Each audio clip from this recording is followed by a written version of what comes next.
talk a little bit about the medicals and the challenges of having, with you being based in the Soto Christian Hospital, you have such an easier job of doing second medicals. Mm-hmm. But the lab technicians coming, the blood going to Addis and being coagulated, the difficulty if they send the report and they don't have the readings on it and it has to be sent back again. Yes. The system that you've set up so that the lab technician comes once a week, why does it take us so long to get second medicals done? All right. Second medicals is a specialized and very expensive test for us. And that is our last door to say to families, we are doing all we can to make sure that the report that you get is as accurate as possible. We cannot guarantee 100% healthy child, but we can guarantee this.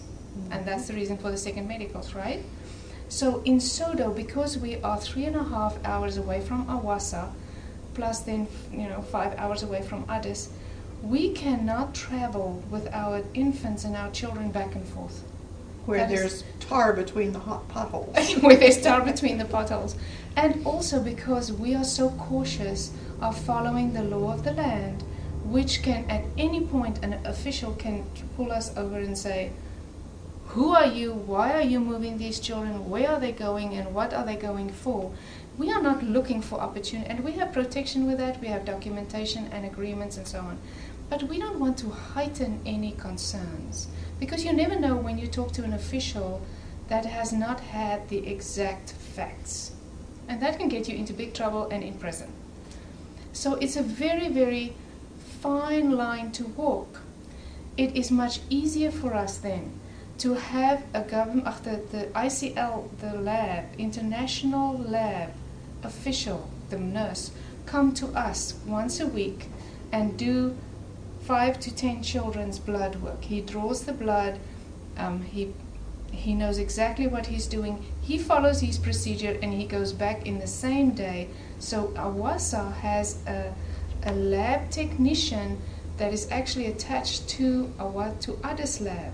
So we have a referral lab, an interim lab here that can handle the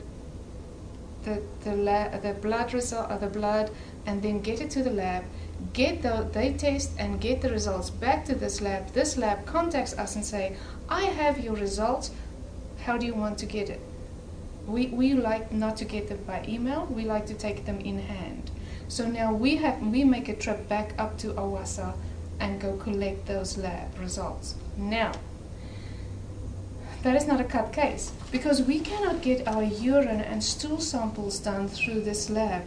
The trial time that it travels, too much bacteria will die and the test will not be accurate or effective. So we do that testing back in our hospital in Sodo. If they run out of testing reagent, that causes us to have to go back, and you cannot have a child produce the samples by the flick of the finger. You have to wait for timing, which is normally a 24 hours then after the first test has been done. So that's a delay. So we try to marry that distance by doing the first set of tests first, so we have a little time in case there is a problem and we can retest, we have time to retest, and then we wait for that test result to return. We have had also problems because nothing is really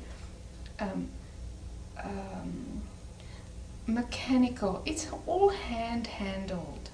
So you have a printer printing out the result of one child's test in Addis. Oh, and the other part is Addis sends, because they do DNA and PCR testing, they send those tests to South Africa. We don't have that facility in Ethiopia. So we have to wait for that result to return, and only then they release, ICL print out that big page of second page medical, only then do they release that document. The printers and the operators work differently, because we have had the same test for 2 children's tests on the same child's name twice.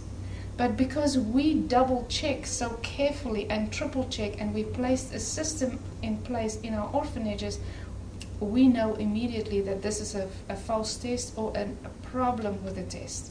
So we're back on the phone with the lab in Addis saying, you need to release your a nurse from Awasa, we need to do a retest. Mm. You know, and every test is quite a few dollars. Mm-hmm. We are so trying to be so cost effective, and because we are watching our budgets very, very closely, and our every department, our medical department in our orphanage and our administrative department, we built in little incentives for them. If they stick to their budget and under budget, they get an extra incentive. Uh-huh. So there's a little motivation internally, that I feel is very important for them to understand what it costs to get their job done. So and we probably don't release all that information to families because that's internal procedure for us. But we are very aware of the money spent, the time spent, the effectiveness of it, and that's why we have the lab, we call him the lab guy, come once a week with our groups of children and not have him come every day, because it costs us $200 per every time, which is $20. Mm-hmm. Every trip is $20. That goes off the family's cost. So yes, there's money involved. It's a little bit of both, but our pressure is to get the results accurate. Then after that result come, then the child and the nanny and her big plastic envelope that I created for them with each child's everything about their medical goes up to the hospital, where we have an arrangement with a mission doctor. She does another physical for the child. She checks the procedure and all the medical information in that envelope up to now, and then she writes up that second medical report that families wait on. Only then is that a second medical ready. So this is about, all of this talk is about, it can be anything from 7 to 10 days of just getting the second medical results from beginning to end. And if the blood coagulates on the way to Addis and you have to redraw that blood, that's one problem. The other problem is, that we have to wait until he can come back next week. The other problem is with infants. When they come and they are still dehydrated, you cannot find a vein. mm-hmm. So that is very, very stressful for us. So when we make appointments for the lab guy to come, we really increase the fluids and increase the feeding so that the infant can at least have blood. I try not, it's very hard to be there when I try not to cry during that day that they come for testing, because it's very, very difficult to have these little ones. The nannies end up, being emotional. I have to comfort the nannies, and then we can take care of the infants again. So it's very traumatic for the children and very hard for them. So we try to prepare the orphanage and get them in a very, very soft and quiet place so that it's not so disturbing. But it's still hard for the children, because when they come in, they see the lab guy with all these little tubes and syringes. It's hard. It's hard for the children.